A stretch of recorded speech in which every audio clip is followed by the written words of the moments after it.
Hi guys, जैसे कि आपको चैनल के नाम से पता चल ही रहा होगा, मैं हूं संगीता बहुगुणा। मैं लेकर आई हूं आज एक नई वीडियो। तो इसमें सिर्फ और सिर्फ मैं अपने पर्यावरण और अपने इलाके को आपको दिखाने जा रही हूं। और ये है 70 किलोमीटर का सफ़र और सफ़र मज़ा। तो चलते हैं आप वीडियो की ओर। उत्तराखंड की हसीन वादियाँ हमें जीवित रखती हैं और जीवन का वजूद है। ये वन सदा ही जीवन को बनाए रखने और हमारे जीवन को संजोने का काम करते हैं।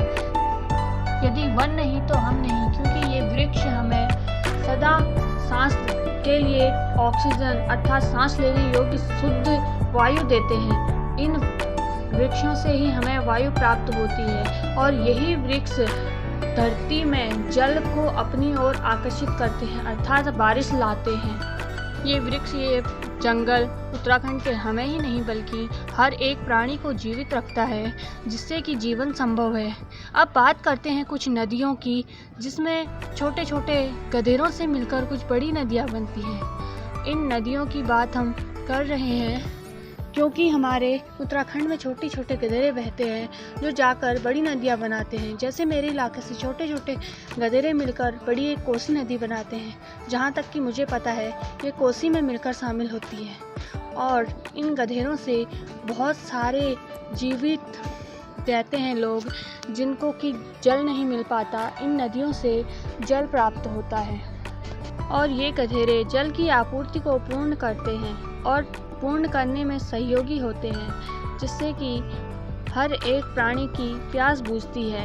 अब हम चर्चा करने जा रहे हैं यहाँ की हर एक खूबसूरती पर। जैसे कि यहाँ पर सुंदर से धाम हैं, जिनसे कि हमें सुख समृद्धि मिलती है और शांति व्यवस्था मिलती है। इन वादियों से अक्सर हमारा दिल शांत रहता है, हम खुश रह पाते हैं। इन नज़ारों को देखकर हम अपने साथ हो रहे कुछ भी गलत अगर होता है, छोटी छोटी बातों में विवाद होते हैं, तो उनको भुलाने में सहयोगी रहते हैं।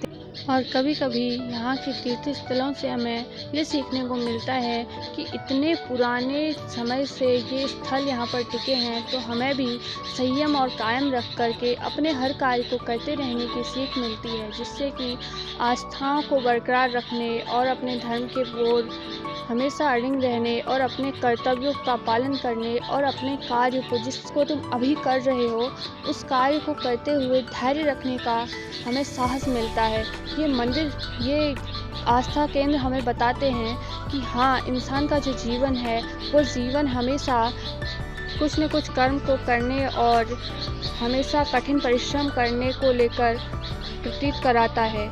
तो गाइस, आज बात हो चुकी है इन हसीन वादियों की, जिसमें मैं समझती हूँ कि जिस तरीके से मुझे पता है और जिस तरीके से मैं इनकी महत्व को समझती हूँ, आप भी समझेंगे, आप भी जानेंगे और आप भी जानने की कोशिश करेंगे। उत्तराखंड ही नहीं, बाकी पूरी दुनिया में जो खूबसूरती है शायद ही उत्तराखंड की तरह कहीं और मिलेगी आप लोगों को। बट मैं जानती हूँ कि उत्तराखंड सबसे ज़्यादा खूबसूरत है मेरी नज़रों में, और आप लोगों की नज़रों में भी बना रहे। यही चाहती हूँ, यही उम्मीद है कि आप मेरी इस वीडियो को अधिक से अधिक लोगों को पहुँचाएँ और इस वीडियो के महत्व को समझें या ना समझें, लेकिन उत्तराखंड के महत्व को ज़रूर समझें। इससे ये भी मिलता है कि जिस तरह एक एक पेड़ मिलकर हमें जीवित रखता है, उस तरह परिवार का एक एक सदस्य मिलकर कुछ बड़ा कर सकता है। जैसे कि माँ बाप कभी भी हमारे लिए कुछ करते हैं तो निस्वार्थ भाव से करते हैं, तो इस तरीके से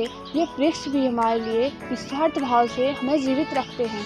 अर्थात सबसे ज़्यादा प्रेम इस प्रकृति के साथ अपने माँ बाप को देना चाहिए। उसके बाद अपने परिवार में भाई बहनों की बात करें तो हो सकता है भाई बहन कभी निस्वार्थ हों, लेकिन भाई बहन भी तुम्हारे लिए स्वार्थ बहुत कम रखते हैं। अपने परिवार से अड़े रहिए, अपने परिवार के लिए कुछ कीजिए। मैं तो यही कहना चाहूँगी कि उत्तराखंड हो या फिर पूरा इंडिया हो या दुनिया का कोई भी वृक्ष जो हमें जीवित रखता है, उस तरीके से उस वृक्ष का उदाहरण हमारा एक परिवार भी हो सकता है।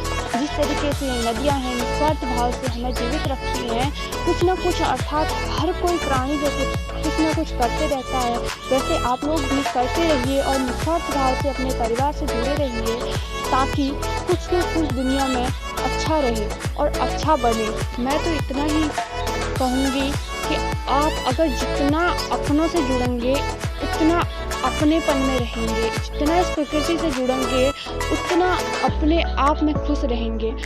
खुश रहिए, सदा सुखी रहिए, मैं तो यही कहना चाहूँगी। और क्या है कि अब आप आगे इन हसीन वादियों को देखिए, हसीन पहाड़ों को देखिए, और इन छोटी छोटी टून मैंने लगा रखी हैं, इन टूल्स के साथ देखिए, क्योंकि मेरे पास में जितना भी कहूँ ना उसके लिए बहुत कम है। मतलब मेरी जो बातें हैं बहुत कम है प्रकृति को लेकर के। ये हसीन हर कुछ जो भी हसीन है यहाँ पर, वो हसीन चीज़ें बहुत कम शब्द हैं मेरे पास। तो गाइस मिलेंगे कुछ बड़ी इंटरेस्टिंग वीडियो में। इस टाइम के लिए मैं ब्रेक ले रही हूँ और आप लोग से आशा है कि आप लोग मुझे सपोर्ट करेंगे। मैंने पिछले कुछ 1-2 ब्लॉग्स डाले थे, इसके बाद मैं ब्लॉग्स नहीं डाल पा रही हूँ क्योंकि मैं जब गाँव जाऊँगी तो भी ब्लॉग्स डाल पाऊँगी। सो गाइस आप लोगों का सपोर्ट मेरे लिए ज़रूरी है। आगे मिलते हैं एक नए और इंटरेस्टिंग वीडियो के साथ। सो गाइस सपोर्ट में प्लीज़ गाइस, आप लोग ही हैं जो मुझे सपोर्ट करेंगे और आप लोगों की वजह से मैं आगे बढ़ूँगी। So guys bye bye, take care to all and मिलते हैं अगले वीडियो पे।